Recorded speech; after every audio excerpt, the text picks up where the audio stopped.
Monsieur le maire, merci. Monsieur le député maire, cher Serge, Madame la députée, en fait, vous avez tout dit. Et vous avez, en fait, fait mon discours à ma place. Je vois Michel Dufour, avec qui j'ai eu l'occasion de mener certains combats au Parti communiste. Il y a une chose que je veux ajouter sur l'œuvre de Césaire et ce qu'il nous rappelle, c'est que la France ne connaît pas son histoire. Pour la France, l'histoire de France, c'est l'histoire de l'Hexagone. L'outre-mer, la Guadeloupe, la Martinique, la Guyane, la Réunion. D'ailleurs, vu de Guadeloupe, l'outre-mer, c'est l'Hexagone. C'est la France ici, c'est l'Europe. L'outre-mer ne fait pas partie, pour les Français, de son histoire. Je me souviens, monsieur le député maire, d'un sondage fait auprès de milliers de Français sur les 100 Français les plus représentatifs, ceux qui avaient marqué leur époque. Et sur ces 100 Français, aucun Français d'outre-mer, aucun. Personne n'était capable de citer qui était Aimé Césaire. Personne n'était capable, c'était en 2005. C'était avant les événements qu'on a connus, que vous avez connus en première ligne de décembre 2005. C'était en 2005, c'était hier, personne ne savait qui était Aimé Césaire.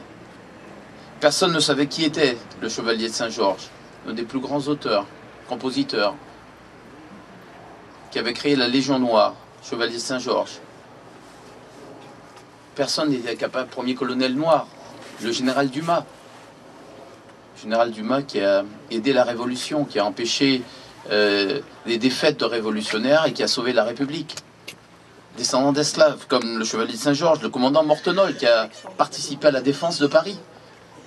Qui savait qui était Albion, esclave réunionnais, qui a inventé la vanille et qui a fait la prospérité de la France. Et Gaston Monerville, et Félix Éboué, et les autres, qui les connaît? Alors aujourd'hui, marqué dans un centre d'affaires, et ça c'est important, un centre d'affaires français international, marqué sur le lieu avec le nom d'Aimé Césaire, pour moi c'est un grand moment, monsieur le maire. Vous avez choisi non pas une ruelle, non pas une petite rue, vous avez choisi en fait un lieu symbolique, central, un lieu extrêmement fort, et peut-être dans un siècle, dans 2 siècles, des jeunes qui passeront là, se diront, tiens, boulevard Aimé Césaire, qui c'est ça, Aimé Césaire? Peut-être qu'ils auront envie d'aller ouvrir un dictionnaire, et peut-être qu'ils s'apercevront effectivement de ce que des Français, d'autres, qui ne sont pas simplement des Français, entre guillemets, gaulois.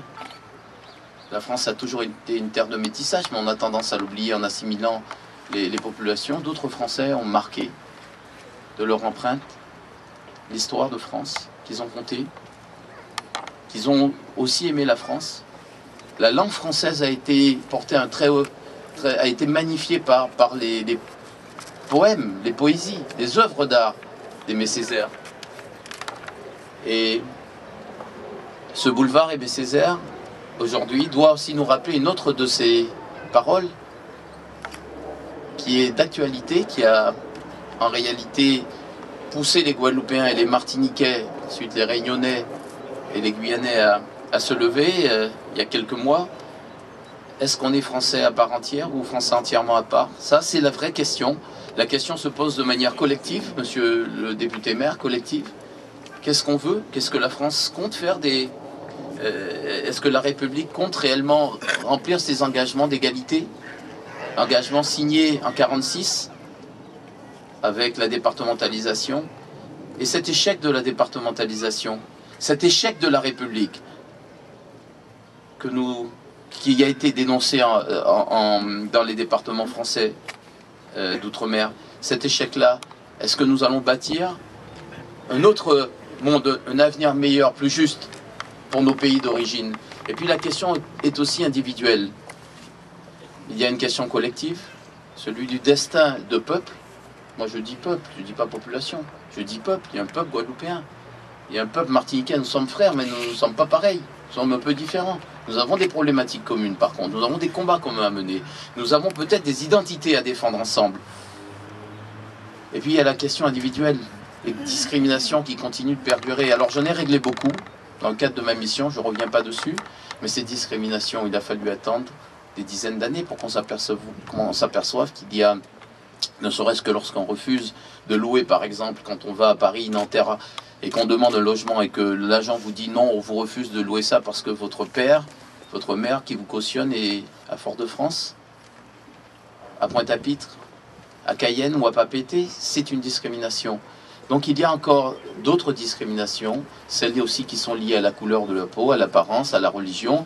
Et cette discrimination fait que cette interrogation d'Aimé Césaire, est-ce que nous sommes Français à part entière ou Français entièrement à part, vaut pour les Français d'outre-mer, mais vaut pour toute la diversité française, vaut pour toutes les